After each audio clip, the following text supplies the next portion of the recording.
Teks eksplanasi adalah teks yang menceritakan sebuah fenomena-fenomena yang terjadi di sekitar kita, entah itu fenomena sosial maupun alam.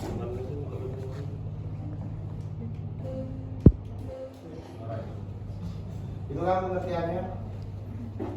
Dibaca sendiri.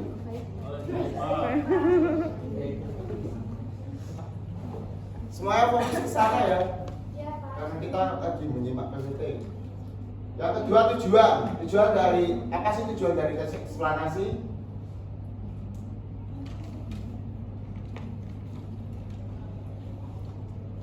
Lanjut. Berupa ciri-ciri dari tes eksplanasi, di mana ada faktual, bersifat keilmuan, informatif, dan membahas hal-hal yang bersifat umum. Yang bersifat umum itu seperti ya tadi fenomena alam ataupun fenomena sosial. Struktur dari teks eksplanasi sendiri ada 3 struktur. Yang pertama ada pernyataan umum, deretan penjelasan yang di dalamnya ada sebab akibat dan atau biasa disebut dengan isi. Terus yang ketiga ada interpretasi atau penutup. Penutup itu biasanya di dalamnya itu ada kayak pesan ataupun kalau misalnya bencana alam yang gitu dari tes eksplanasinya itu ada kayak bagaimana cara mengatasinya gitu. Kaidah kebahasaan dari teks eksplanasi. Teks eksplanasi sendiri fokus pada hal umum, dibuktikan secara istilah ilmiah atau menggunakan verba material dan ataupun rasional, menggunakan konjungsi waktu seperti pada misalnya contoh pada hari Senin tanggal sekian terjadi bencana alam di daerah Demak misalnya seperti itu, menggunakan kalimat pasif eksplanasi tulis untuk membuat teks yang sebenarnya, jadi harus yang informatif yang sebenarnya ya, jangan mengada-ngada, maksudnya itu udah pasti. Langkah-langkah dalam membuat teks eksplanasi. Mas daripada ngobrol sendiri mending dibaca. Dibaca Mas yang keras biar teman-temannya dengar. Langkah-langkah menentukan topik yang menarik. Yang kedua, membuat rancangan kerangka teks. Yang ketiga, mengumpulkan referensi. Yang keempat, mengembangkan teks dari kerangka menjadi teks yang utuh. Yang kelima, menyunting teks. Sudah, Pak. Makasih Mas Haris. Dalam langkah-langkah ini ada yang kesulitan? Ada yang kurang dimengerti nggak dalam langkah-langkah membuat teks eksplanasi sendiri? Halo? Halo? Diam ada puasa kah? Ya. Saya maklum. Ini salah satu contoh dari teks eksplanasi. Ada yang mau baca? Ada yang mau baca? Enggak, Pak. Mas Dava, silakan. Judulnya kebakaran hutan. Kebakaran hutan adalah kondisi saat hutan dilanda api dalam intensitas yang besar sehingga mengakibatkan kerusakan sebagian atau keseluruhan hasil hutan. Kebakaran hutan juga berdampak terhadap pencemaran udara di sekitar rumah penduduk. Kebakaran hutan dapat disebabkan oleh ulah manusia dan alam. Ulah manusia yang dapat memicu terjadinya kebakaran hutan antara lain membuang puntung rokok sembarangan, membakar hutan secara sengaja, atau lupa mematikan api unggun. Selain itu, musim kemarau yang berkepanjangan menjadi faktor terjadinya bencana ini. Daun atau ranting pohon yang bergesekan dapat menimbulkan api yang menyebar dengan luas. Hutan merupakan sumber daya alam yang harus kita jaga sebagai makhluk hidup yang memiliki akal. Langkah baiknya kita berpartisipasi dalam melestarikan hutan, dimulai dari membuang puntung rokok, sampah, dan mematikan api unggun sebelum meninggalkan hutan. Terima kasih Mas Dava. Tepuk tangan buat Mas Dava. Dari contoh fenomena ini yang diambil fenomena apa? Alam. Yang awal ini bagian kebakaran hutan adalah kondisi saat hutan dilanda api dan intensitas yang besar, itu termasuk bagian dari tadi strukturnya apa? Pernyataan umum. Pinter sekali Mas. Yang kedua, kebakaran hutan dapat disebabkan oleh ulah manusia atau apa dan alam. Itu termasuk dari bagian Betul. Yang terakhir, hutan merupakan sumber daya alam yang harus kita. Gantian yang cewek kok ini diam. Ini termasuk bagian dari apa? Hutan merupakan sumber daya alam yang harus kita jaga. Betul. Penutup atau interpretasi.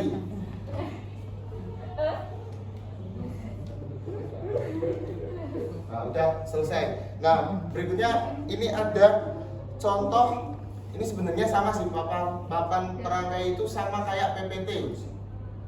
Ini nanti yang buat tugas kelompok, tapi kita umumkan di depan. Ini tuh di dalamnya itu juga berisi informasi-informasi, di mana ya sama seperti PPT, tapi ini yang manual. Kalau tadi kan kita memanfaatkan teknologi ya. Ini di dalamnya misalnya rumah satu, rumah si A, di dalamnya ada pengertian, ada lagi ciri-ciri. Terus ada juga struktur. Nanti kita buat kelompok ya. Ini nanti 1, 2, 3, 4, 5, 6. Kelompok 1 cowok semua apa? Terus yang belakang 1, 2, 3, 4, 5, 6 itu gabung ya, cowok itu kelompok 2. Ini 5 sama belakang 1. Terus belakang gabung sini ya. Nanti kalian buat ini terus. Ini gunanya buat apa? Nanti biar ditempel di tembok kita kayak mading. Jadi kalau kalian lupa, kalian bisa baca di tembok. Paham? Nah, sekarang Bapak ada games. Bukan games sih, lebih ke ini adalah namanya door prize ilmu.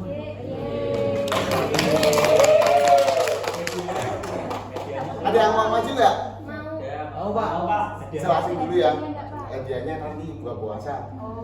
Ini tuh di dalam itu isinya kumpulan-kumpulan soal. Tapi soalnya kayak tadi bagian misalnya hutan adalah tempat berlindung hewan-hewan. Nah itu termasuk dari bagian apa? Pernyataan umum kah? Sebab akibat kah? Atau apa? Interpretasi. Yang mau maju? Yuk cowok 1, cewek 1. Silakan maju. Salah nggak apa-apa. Udah maju? Nanti yang nilai teman-teman kalian sendiri benar apa enggaknya. Ayo maju. Maju Pak. Oke, maju sini Mas. Yang cewek ya sebentar Mas. Ayo, durasi waktu-waktu. Ayo, jangan nunjuk-nunjuk, maju langsung nah. Nggak apa nanti dicatat apa kebaikannya. Ayo ambil satu-satu ya, jangan dibuka dulu, diambil satu-satu. Ya, tunggu dulu ya. Ayo dibuka, siapa dulu ini Mas? Dibaca yang keras biar teman-temannya pada dengar. Mendengarkan kata banjir memang sudah tidak asing lagi terdengar di telinga kita. Banjir adalah fenomena alam yang bersumber dari curah hujan dengan intensitas tinggi dan durasi lama pada daerah aliran sungai. Banjir dapat terjadi karena perbedaan manusia. Penyebab alam banjir adalah erosi dan sedimentasi. Curah hujan mengaruh psikografi sungai, kapasitas air, drainase lahan, dan pengaruh air pasang. Penyebab banjir karena tindakan manusia adalah perubahan tata guna lahan, pembuangan sampah, kawasan padat penduduk di sepanjang sungai, dan kerusakan pembangunan pengendalian banjir. Itu termasuk bagian dari apa Mas Haji? Itu termasuk bagian pernyataan umum Pak. Pernyataan umum. Betul apa enggak teman-teman? Lanjut. Mbak. Pembuangan sampah di DAS membuat sungai tersumbat sampah. Jika air melimpah, air akan keluar dari sungai karena daya tampung saluran berkurang. Kawasan padat penduduk di sepanjang sungai atau drainase dapat menjadi penghambat aliran dan daya tampung sungai. Masalah kawasan kumuh dikenal sangat penting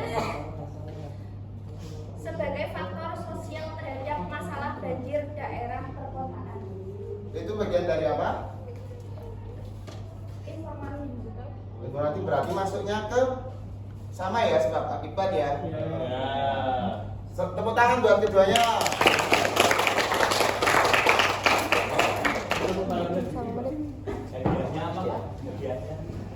Tepuk tangan. Ada pertanyaan nggak tentang tadi teks eksplanasi? Tidak, Pak. Ada yang mau bertanya? Kalau nggak ada, saya beri kesimpulan sedikit ya. Dari tes eksplanasi sendiri, tes eksplanasi itu biasanya dalamnya itu berisi informatif. Informasi itu yang sangat faktual biasanya, entah itu fenomena alam maupun fenomena sosial. Kayaknya cukup ya, jamnya udah Mas Rat. Sekian dari Bapak, kurang lebihnya Bapak mohon maaf, kita lanjut minggu depan ya. Ini jangan lupa dibuat ya tadi sesuai kelompok ya. Wassalamualaikum warahmatullahi wabarakatuh. Waalaikumsalam.